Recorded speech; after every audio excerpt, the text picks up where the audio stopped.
किया। आजादी, आजादी का असली मतलब वही समझ सकता है जिन्होंने कभी गुलामी की हो, कि आजादी का असली मतलब तो वही समझ सकता है जिन्होंने कभी गुलामी की हो।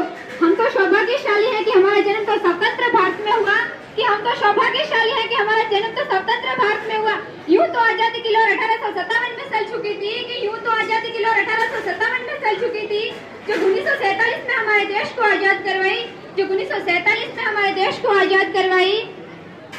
मैं स्पष्ट करना चाहूंगी, प्राचीन, मध्यकालीन और वर्तमान भारत के उदाहरणों से मैं स्पष्ट करना चाहूंगी कि जब हम फिरंगियों के फेरे में फंस चुके थे, कि जब हम फिरंगियों के फेरे में फंस चुके थे, तब रंग से बचे थे छोले की एक आवाज पर टोले के टोले उमड़ाते थे।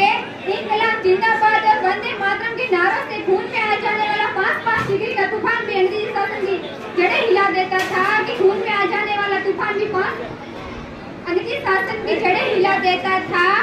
उसके बाद में 62 पर 71 के युद्धों में अपना श्वास गवा देने वाली औरत के घर के हालात तो यूं होते थे कि प्यार भी भरपूर गया, मांग का सिंदूर गया, नन्हे नन्हे हालों की लंगोटियां चली गई, छोटी छोटी बेटियां की जोटियां चली गई, बाप की कमाई की, भाई की पढ़ाई की। एक ऐसा विस्फोट हुआ कि पता ही नहीं चला कि पूरे विश्व की रोटियां चली गई। एक ऐसा विस्फोट हुआ कि पता ही नहीं चला पूरे विश्व की रोटियां चली गई।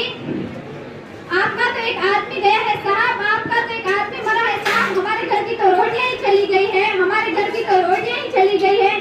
कि जब पूरा परिवार, जब पूरे देशभक्ति साबित कर रहा होता है, कि जब पूरा परिवार देशभक्ति साबित कर रहा होता है, तब देश बलिदान मांगता है, तब देश मर जाने को, मिट जाने को, फांसी चढ़ जाने को कहता है, कि तब देश मर जाने, मिट जाने, फांसी चढ़ जाने को कहता है, कि आज देश मर जाने को नहीं, मिट जाने को नहीं, फांसी चढ़ जाने को नहीं कहता। कि मेरे विचारों से इंसान अपना काम ईमानदारी, मेहनत और पूरी लगन के साथ में करे तो वो है सच्ची देशभक्ति, कि वो है सच्ची देशभक्ति। जय हिंद, जय भारत।